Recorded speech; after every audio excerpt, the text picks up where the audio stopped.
তো দেখো চলে আসছি নতুন একটা ভিডিও নিয়ে। তো এই ভিডিওটাতে মূলত আমরা দেখব অঙ্গনওয়াড়ি এবং আশা কর্মীদের কাজের অভিজ্ঞতা অনুযায়ী নতুন বেতনক্রম কি চালু করতে চলেছে কেন্দ্রীয় অর্থমন্ত্রক। মানে বেসিক্যালি এখানে বিষয়টা অবশ্যই জানাটা দরকার, সেটা হচ্ছে যে এখানে যেটা বলা হচ্ছে অভিজ্ঞতা অনুযায়ী, মানে কাজের যে অভিজ্ঞতা, এখানে কাজের অভিজ্ঞতা বলতে বোঝানো হচ্ছে যে যাদের মনে করো 5 থেকে 10 বছরের কাজের অভিজ্ঞতা রয়েছে, এক্সপিরিয়েন্স রয়েছে, মানে এমন যে কর্মীরা রয়েছেন যাদের 5 থেকে 10 বছর বা 15 বছর হয়ে গেছে, তারা এই আইসিডিএসের সাথে যুক্ত এবং আইসিডিএসের হয়ে তারা কাজ করছেন।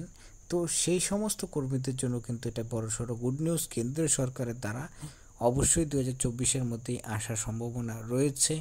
অ্যাকচুয়ালিতে এটা কি এবং এই যে বেতনক্রম অনুযায়ী এই সিস্টেমটি অঙ্গনওয়াড়ি কর্মীদেরকে চালু হওয়ার সম্ভাবনা রয়েছে কিনা, পশ্চিমবঙ্গের যদি কথা বলা হয় তো পশ্চিমবঙ্গে চালু হওয়ার সম্ভাবনা অবশ্যই রয়েছে কিনা, এই বিষয়গুলো ভিডিওতে আমরা বিস্তারিতভাবে করে আলোচনা করব।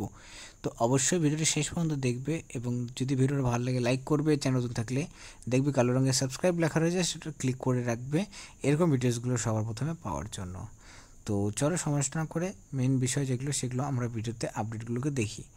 তো প্রথমত যে আপডেটটি আমরা ভিডিওতে দেখব সেই আপডেটটি হচ্ছে যে কর্মীদের 5 থেকে 10 বছরের অভিজ্ঞতা। তো দেখো, তো 5 থেকে 10 বছরের অভিজ্ঞতা এরকম কিন্তু কর্মী অনেকেই রয়েছেন, যারা মনে করো এরকমও আছে যারা মনে করো 2010, 2011, 12, 13, 14 সাল থেকে তারা জয়েন করেছেন।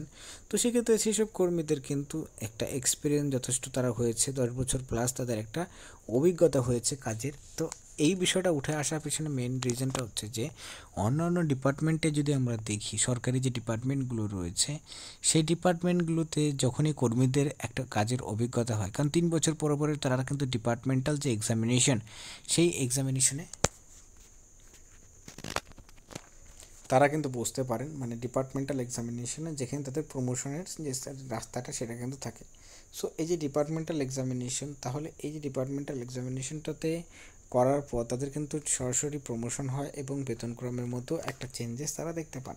তো এই ক্ষেত্রে অঙ্গনওয়াড়ি কর্মীদেরকে যদি এই অভিজ্ঞতা অনুযায়ী দেওয়া হয়, তার মানে ডেফিনেটলি তারাও কিন্তু 3 বছর পর পর ডিপার্টমেন্টাল যে এক্সামিনেশনগুলো রয়েছে মানে প্রমোশনের জন্য সেইটা তারা কিন্তু করতে পারবেন এবং এটা চালু হওয়ার সম্ভাবনা অবশ্যই রয়েছে। কারণ আইসিডিএস যে কর্মীরা রয়েছেন তাদেরও কিন্তু চাকরির পরীক্ষায় পাশ করে তারপর তাদেরকে কিন্তু এই চাকরিটা তারা জয়েন করেছেন। তো সেখানে যদিও কিন্তু তাদের যে পোস্টটি রয়েছে চুক্তিভিত্তিক বা কন্ট্রাকচুয়াল বেসিসে, কিন্তু তাদের যে এই যে কন্ট্রাকচুয়াল থেকে ডাইরেক্টলি কিন্তু এখানে তাদেরকে পার্মানেন্টও করা হতে পারে এবং পার্মানেন্ট করা হলে পরে তাদের যে কাজের অভিজ্ঞতা এক্সপিরিয়েন্স অনুযায়ী এতে তাদের যে ডিপার্টমেন্টাল এক্সামগুলো রয়েছে আফটার এভরি 3 ইয়ার্স সেটার আওতায় নিয়ে আসলে পরে যে সমস্ত কর্মীরা রয়েছেন, যারা মনে করুন যে অঙ্গনারী সহায়িকা রয়েছেন, হেল্পার, তারা সরাসরি প্রমোশন করে অঙ্গনারী কর্মী হতে পারবেন, ঠিক আছে, ওয়ার্কার হতে পারবেন। এবং যারা ওয়ার্কার রয়েছেন তারা ডিপার্টমেন্টাল এক্সামিনেশন দিয়ে একজন উচ্চ পোস্টে মানে সুপারভাইজার পোস্ট তারা কিন্তু যেতে পারবেন। এই ক্ষেত্রে উচ্চ